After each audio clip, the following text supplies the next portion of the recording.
Menjalani hubungan rumah tangga memang tak selalu mulus, ada kalanya parents dan pasangan akan menemui masalah. Salah satu contohnya adalah godaan dari mantan kekasih atau hadirnya orang ketiga dalam pernikahan. Adanya konflik dalam rumah tangga memang sulit dihindari. Namun, jika terkait dengan perselingkuhan yang disebabkan hadirnya orang baru atau godaan dari mantan kekasih di masa lalu, tentu saja bisa dihindari. Bukankah setelah berumah tangga artinya parents perlu menyadari secara utuh bahkan telah memiliki komitmen dalam hidup untuk mengikat janji sehidup semati dengan seorang pasangan. Sayangnya, dalam kehidupan nyata, hal tersebut terkadang sulit untuk dipraktikkan. Setidaknya hal ini dirasakan oleh Anissa dan mengeluhkan peristiwa yang menimpanya.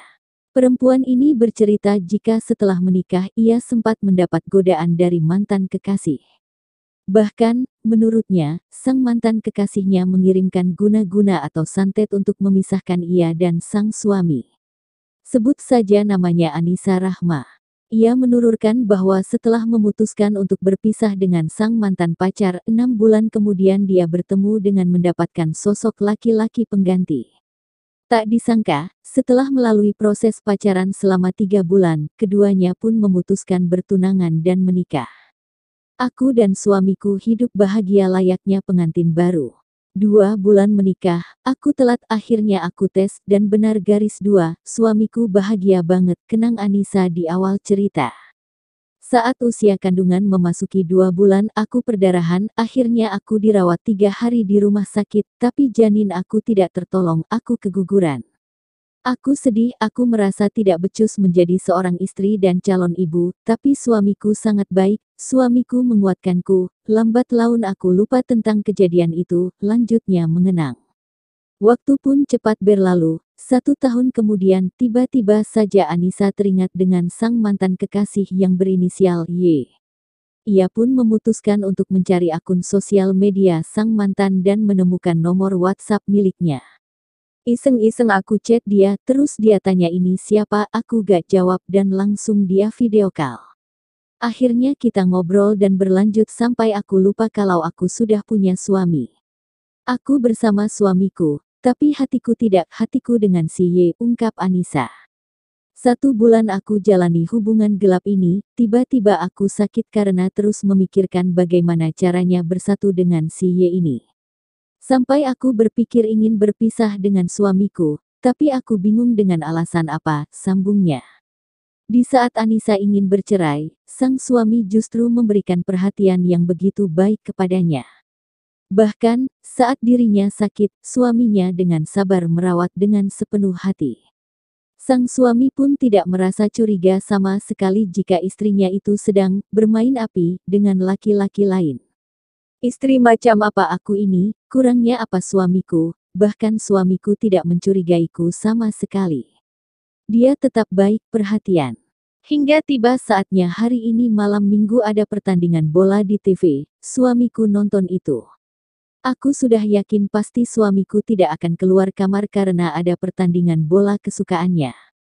Aku duduk di teras sambil chat mesra dengan si Y, tidak sadar bahwa di belakangku ternyata suamiku membaca semua chatku.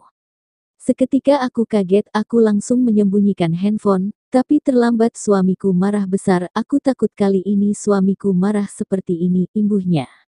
Di saat itu juga Anissa menceritakan bahwa sang suami mengambil handphone miliknya dan bergegas untuk pergi dari rumah. Sang suami pun sempat menamparnya, hingga memicu pertengkaran hebat.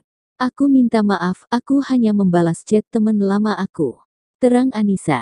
Tapi sang suami tidak bisa terima. Sang suami pun tidak pulang hampir seminggu. Kedekatan Anissa kepada si Y malah semakin di luar batas. Sampai Anissa pun tidur di rumah Y selama 3 hari. Setelah Anissa pulang ke rumah, sang suami datang dan membawa sebuah surat dari pengadilan agama.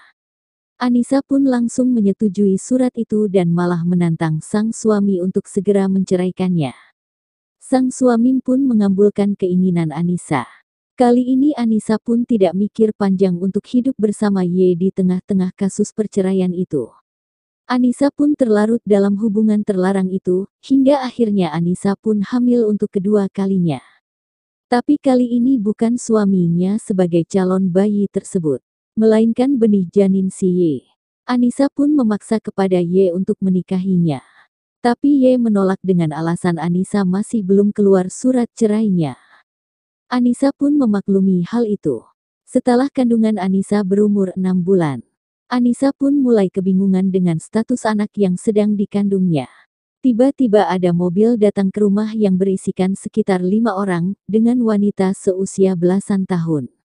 Anissa pun mempersilahkan untuk masuk. Satu di antaranya menanyakan keberadaan Y.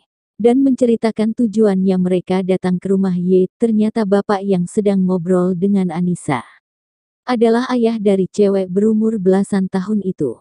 Sebut saja namanya Mela. Tak disangka Mela ternyata juga sedang mengandung anak Y dalam waktu bersamaan.